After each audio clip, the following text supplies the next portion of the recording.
오늘 요한일서 말씀을 함께 나눌 텐데요. 요한일서는 그 시작이 수신자도 없고 송신자도 없고 문안 인사도 없습니다.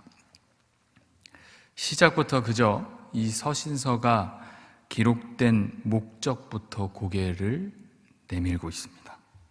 처음 시작하는 말이 태초부터 있었다라는 말입니다. 처음부터 있었다. 그저 중간에 생긴 것 아니다. 태초부터 생명의 말씀이 있었다라는 겁니다. 이런 전개 방식은 다른 신약의 서신서들과 차이점을 보입니다. 그러나 요한의 첫 번째로 쓴 다른 성경인 요한복음도 그 시작이 매우 흡사합니다. 요한복음 1장 1절 말씀, 태초에 말씀이 계시니라. 이 말씀이 하나님과 함께 계셨으니 이 말씀은 곧 하나님이라. 태초에 말씀이 계시니라. 이 말씀이 하나님과 함께 계셨고 그 말씀이 곧 하나님이다. 지금 요한은 요한복음이나 요한일서나 태초부터 시작부터 계셨던 생명의 말씀이 되시는 예수 그리스도에 대해 강조하고 있습니다. 여러분, 생명의 말씀이신 예수 그리스도로 인해서 우리가 영원한 생명을 얻었음을 믿으십니까? 하나님이신 그분이요, 이 땅에 인간의 몸으로 오셨습니다. 이것을 성육신이라 하는데요. 요한복음 1장 14절 말씀에 우리가 함께 읽어보면 요한복음 1장 14절 말씀 함께 읽겠습니다. 말씀이 육신이 되어 우리 가운데 거하심에 우리가 그의 영광을 보니 아버지의 독생자의 영광이요 은혜와 진리가 충만하더라. 아멘. 말씀이 육신이 되어서 우리 가운데 거하신다. 우리와 함께 하셨다. 아닌데요. 예수님은 제가 봤을 때 구약이 끝나고 신약이 시작할 때쯤 그때 태어나셨으니 그때부터 계신 거고 그전엔 안 계신 것 같은데요 하시는 분이 여기는 없겠습니다만, 예수 그리스도는 태초부터 하나님과 함께 영광 중에 계셨습니다. 그리고 그분의 때, 그때가 찼을 때 하나님과 함께 이 땅에 성육신하여 오셨습니다. 요한은 요한일서에서 그 예수 그리스도에 대해, 그분의 성육신에 대해 전달하려는 목적을 가지고 그렇게 시작하고 있는 겁니다. 왜 이렇게 진지하게 시작하는가? 인사도 좀 하고 누구한테 누가 받느냐, 잘 있냐 하는 좀 간편한 마음으로 시작했으면 좋겠는데 시작하자마자 이렇게 진지하게 시작하는가 하면, 이 글을 읽고 있는 초대교회 성도들, 그리고 또한 이 글을 읽을 그 이후에 오고 오는 세대들, 즉 주를 믿는 모든 성도들에게 흔들리지 않는 견고한 믿음을 주기 위해서입니다. 당시의 성도들은 큰 혼란 가운데 있었습니다. 바로 그들의 믿음을 흔드는 이단들 때문이었는데요. 당시도 지금 참 이단이 많지 않습니까? 이단들이 활개를 치고 있었던 때입니다. 바른 진리에 뿌리 내리지 못한 그들은 이리저리 흔들리는 갈대처럼 그렇게 방향을 잡지 못하고 있었죠. 제가 이단에 좀 관심이 많이 있는데요. 엊그제는 이 통일교에 대해서 궁금한 점이 많아서 많은 좀 자료를 뒤졌어요. 이제 통일교 교주였던 문선명 씨가 죽고 난 뒤에 몇만 명이 장례식을 찾아와서 엉엉 울고 난리가 났었죠. 그 이후에 통일교는 어떻게 되었을까 하는 궁금증이 생기더라고요. 그들은 문선명을 하나님으로 모셨습니다. 참 부모라는 이름 아래요. 그리고는 그가 죽자 삼남이었던 아들에게 후계자의 자리를 물려줍니다. 그런데 이 문선명의 부인이었던 한학자 씨가 문선명이 죽고 난 뒤 문선명은 지금껏 나를 위한 하나의 이종표 같은 자였다 이러면서 내가 참 독생녀다 하는 새로운 교리를 펼쳤습니다. 내가 메시아다라는 겁니다. 그리고 셋째 아들을 내쳐버렸습니다. 그래서 이 화가 난 셋째 아들이 이제 법정 소송을 걸고 지금 몇백억짜리 소송 중에 있습니다. 그리고 셋째 아들은 본인만의 세력을 형성해서 한학자는 자신의 엄마는 사탄의 핏줄이라고 하고 다니고 있습니다. 다른 아들들까지 이제 그 싸움에 이제 함께 달려들어서 자기 밥그릇을 챙기느라 아주 엉망이 되었습니다. 통일교 성도들은 그저 그렇게 하나님으로 믿던 문선명 그 사람만 바라보다가 또 한학자 바라보다가 지금 뭐가 뭔지 몰라 방황하고 교세도 많이 줄었다고 합니다. 처음부터 잘못 뿌리 내린 그들은 어디가 진리인지 알지 못하는 그들은 이제 어디를 바라봐야 할지 모르는 겁니다. 진리 없는 이단들은 우왕좌왕하며 좌충우돌하며 방향을 잃었습니다. 초대 교회에 이 그리스도인들을 흔드는 이단들은 말했습니다. 예수님이 육신을 입었다는 것은 거짓말이야.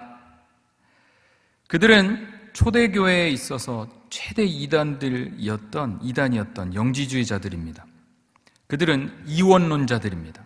간단히 말해서 영은 선하고 육은 악한 것이다. 그러니 하나님이 육을 입었다니 그것은 악한 것이 되는 것이 아니냐. 우리를 구원할 메시아가 악하다? 그건 말도 안 된다. 그러니 예수님이 육을 입었을 리 없다라고 주장하는 겁니다. 이런 터무니없는 주장에 고개를 끄덕이는 성도들이 있었다는 거예요. 그래서 요한은 자신이 예수님 바로 곁에서 직접 목격했고 경험했기에 그런 이단의 주장에 전적으로 반박하고 있는 겁니다. 어떻게요? 어떻게 표현하냐면 우리가 들은 바요, 눈으로 본 바요, 자세히 보고 우리의 손으로 만진 바라. 우리가 듣고 보고 만졌어. 어디서 그런 말도 안 되는 이야기를 하는 건가? 내가라고 하지 않고 우리가라고 표현하고 있는 것은 나와 같은 제자가 여럿이었어. 나만 보고 나만 알고 있는 내용이 아니라 예수 그리스도 곁에 있었던 수많은 제자들이 있었다라는 겁니다. 그렇게 보고 듣고 만진 사람 한둘 아니다. 증인이 많다. 증인이 많을수록 유리한 거겠죠. 요한은 그저 내가 보고 듣고 만졌으니 진짜야 라는 1차원적인 접근을 하고 있는 것이 아닙니다. 예수 그리스도가 하나님이신 것과 그분의 영광을 온전히 인식하고 있었던 요한이었습니다. 실제로 요한은 주님 곁을 가장 가까이서 함께한 제자 중 하나입니다. 그리고 부활하신 예수님을 직접 만져본 사람입니다. 그런 요한이 이렇게 힘을 주어서 이야기하는 이유가 또 있습니다. 지금 이 요한 일서가 쓰여진 시기가 예수님께서 죽으시고 부활하시고 승천하신 이후 60년이 조금 지난 그 시기입니다. 이제 서서히 많은 사람들로부터 예수님의 실존하셨음이 잊혀져 가고 있었던 시기라는 겁니다. 우리가 사랑하는 박윤선 목사님께서 돌아가신 지 30년이 조금 넘었습니다. 저 같은 젊은 합신의 목사들은 얼굴도 뵌 적이 없고 글로써 또 음성으로 또 입으로 전해 들은 이야기만 알고 있을 뿐입니다. 만일 지금으로부터 30년 뒤 2049년도에는 박윤선 목사님을 아는, 보고, 듣고, 만진 분이 훨씬 더 적어질 거라는 거죠. 그렇게 예수님이 잊혀져 가고 있던 이 시기에 요한은 지금 아주 진지하게 이야기하고 있는 겁니다. 왠가 하니 요한 말고 다른 예수님의 제자들은 다 이미 순교한 뒤입니다. 요한만 살아있습니다. 로마의 심한 박해가 밀려오고 그들 안에선 이단들이 판을 치며 진리를 흐리고 미혹하는 이 상황에서 진리를 잊지 않기를, 이단의 목소리에 흔들리지 않기를 바라는 마음으로 진지하고 강한 어조로 요한은 지금 선포하고 있는 겁니다. 요한일서 1장 3절 말씀에 우리가 보고 들은 바를 너희에게도 전함은 너희로 우리와 사귐이 있게 하려 함이니 우리의 사귐은 아버지와 그의 아들 예수 그리스도와 더불어 누림이라. 보고 들은 바를 진지하게 강하게 전하고 있는 이유는 너희와 우리의 사귐 때문이야. 너와 내가 친밀하게 지내고자 함이야. 그분의 아들 예수 그리스도와 사귀는 친교를 너희들과 함께 나누고 싶기 때문이야 라고 말하고 있는 겁니다. 너희는 보고 듣고 만지지 못했겠지만 내가 체험한 것과 이 경험한 진리 안에서 함께 교제하자 하는 겁니다. 우리도 잘 알다시피 초대교회 성도들은 참 교제를 잘 했습니다. 기쁜 일, 슬픈 일 함께 나누며 모든 것을 서로 나누며 단단한 공동체로 모였습니다. 그렇게 서로 인격적인 교제가 풍성히 활발하게 이루어지기도 하였지만 성도는 그 믿음을 통해서 그리스도와 연합하고 그로 인해서 교제하고 서로 사랑하게 되는 겁니다. 여러분, 요한의 모습 속에서 바울과는 조금 다르지만 출처가 분명한 담대함이 묻어나오고 있음을 우리는 알 수 있습니다.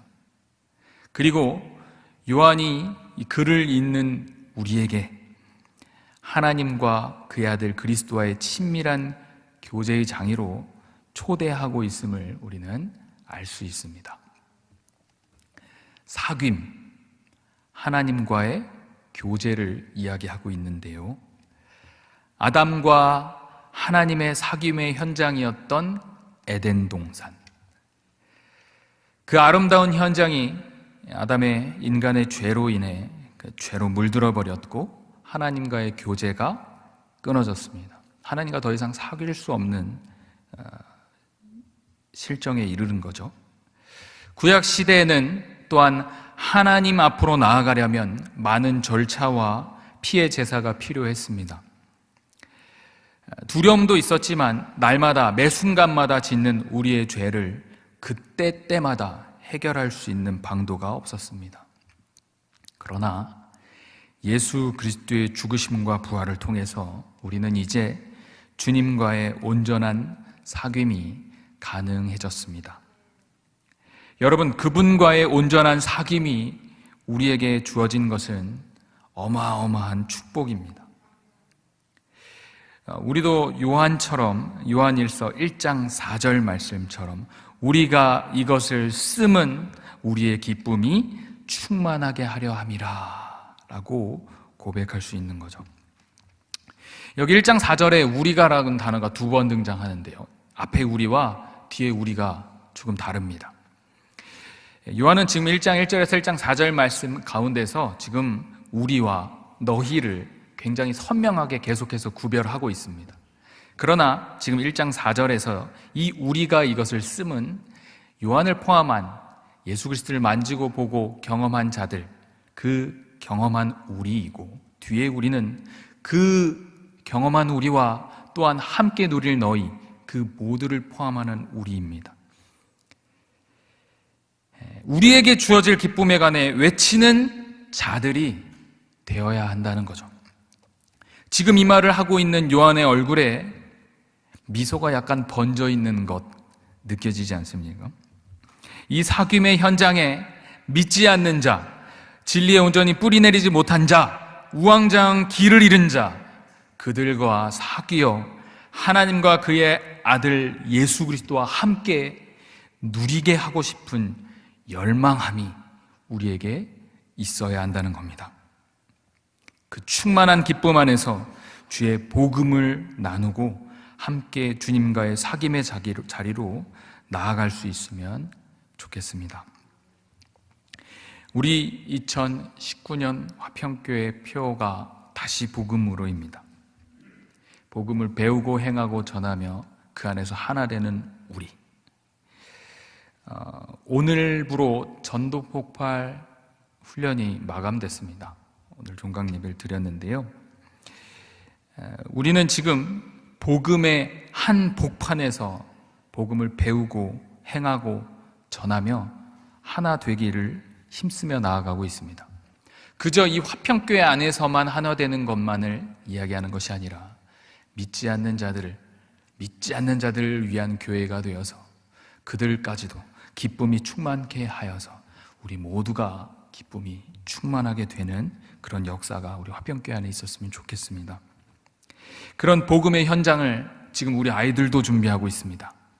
5월에 있을 친친 페스티벌, 아이들이 이 교회로 초대하고 싶은 아이들의 이름을 적어내고 함께 기도하고 또 초청하고 그렇게 복음을 전하고 초대하는 이 자리에 우리 아이들이 있습니다. 우리의 이 복음의 행진 앞에 또 주님 앞에 먼저 기도로 준비되어야 하겠지만 우리 아이들의 이 발걸음을 위해서 함께 기도해 주시는 여러분 되셨으면 좋겠습니다. 우리도 역시 요한과 마찬가지로 출처를 정확히 알고 자신감을 가진 미소를 띠며 그렇게 나아가야 할 것입니다. 하나님과의 사귐, 영원한 교제 속으로 우리가 기뻐하며 또한 기쁨이 없는 자들을 향해 외치고 또 전해야 하겠습니다. 제가 읽은 책 중에 이제 선교에 관한 책이었는데요. 그 책의 한 대목에 이런 문구가 있었습니다. 접대를 잘하는 자가 진정한 지도자이다. 접대라는 단어를 그 의미가 비슷한 환대라는 단어로 바꾸어 사용해 보면 그 의미가 좀 더 명확해지실 겁니다. 반겨주는 것, 대접하는 것, 이것이 우리가 누군가와 사귀는 일에 꼭 필요하다라는 겁니다. 이것이 복음을 전하고 전도를 하고 일상을 살아가며 간직해야 할 우리의 모습이어야 한다는 겁니다. 그렇다면 환대와 전도가 같은 것인가? 아닙니다. 엄연히 다릅니다. 환대만 한다고 해서 전도가 되는 것도 아니고 전도를 하는 데 있어 환대가 없다면 전도의 결실이 일어나기 힘들겠죠. 오해 마십시오. 성령님의 능력을 무시하고자 하는 말이 아닙니다. 로마서 15장 7절 말씀에 그리스도께서 너희를 영접하신 것처럼 너희도 서로 영접하라.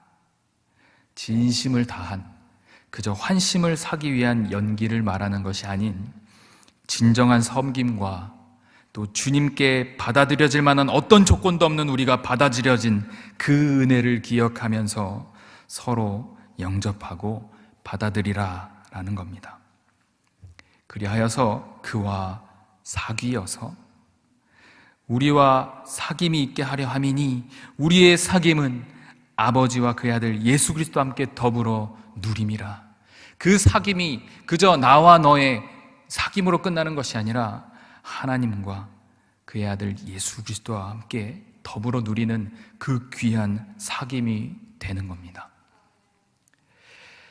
우리 주변에 믿지 않는 자, 기쁨이 없는 자, 우왕좌왕하는 자를 복음으로 초청할 때는 우리가 차려놓은 우리의 식탁에 앉히는 것이 아닙니다.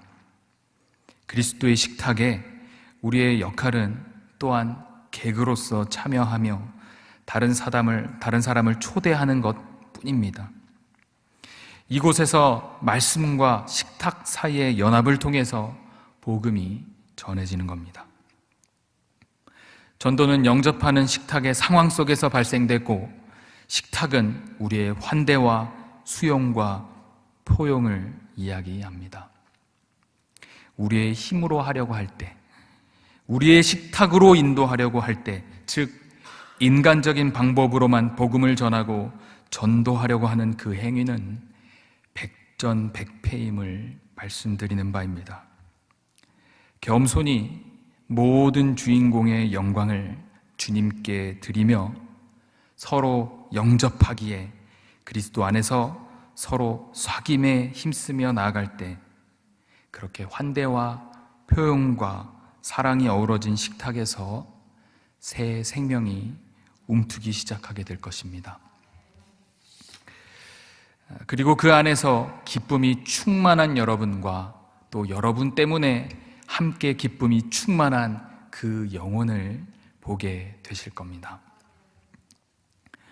사랑하는 화평의 성도 여러분, 지난주 우리가 부활주의를 기쁨 가운데 보냈습니다.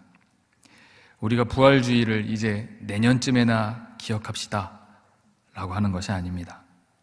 미천한 우리를 위해 미천한 세상에 미천한 인간이 되어 오신 예수님, 그분의 성육신이 없었다면 하나님이신 그분께서는 죽으실 리 없습니다.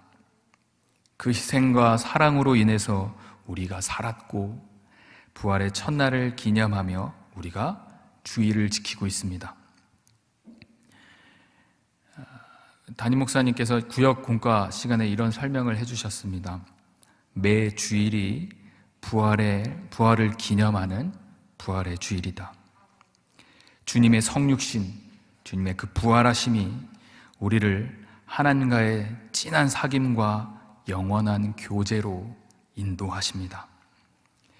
여러분은 지금 누구와 사귀고 계십니까? 연인 관계를 이야기하는 것이 아니라 여러분들은 누구와 교제하십니까?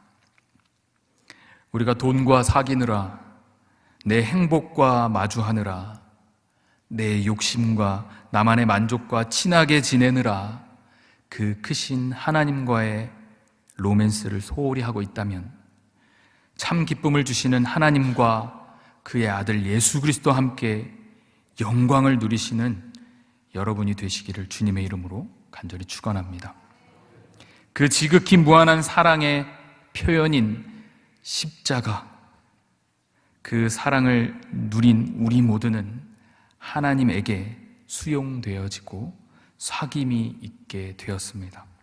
그 사랑과 사귐 안에서 진정한 접대와 환대로 영적으로 가난해 있는 그들, 우왕좌왕하고 있는 방향을 잃은 그들을 사귐의 자리에 초대하고 초청하는 저와 여러분 다 되시기를 주님의 이름으로 간절히 축원합니다.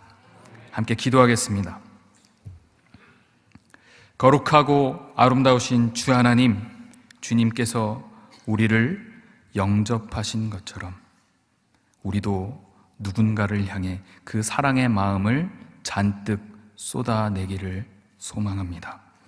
우리 안에 사랑이 없고 우리 안에 주님과의 그 교제의 기쁨이 사라졌다면 주님, 우리를 긍휼히 여겨주셔서 주님의 사랑으로 다시금 가득 메워주시사 우리가 그 사랑으로 인해 기쁨이 충만하여 아버지 하나님께 영광을 올려드릴 수 있는 귀한 삶들을 살아갈 수 있도록 주여 인도하여 주시옵소서. 오늘 말씀 가운데 귀한 은혜를 허락하여 주심에 감사합니다. 이 은혜가 그저 오늘 우리 안에 멈추는 것이 아니라 우리의 삶을 통해, 매일의 삶을 통해 표현되어지고 실현되어지고 행동하게 되는 복된 삶들을 살아갈 수 있도록 은혜 위에 은혜를 더하여 주시옵소서.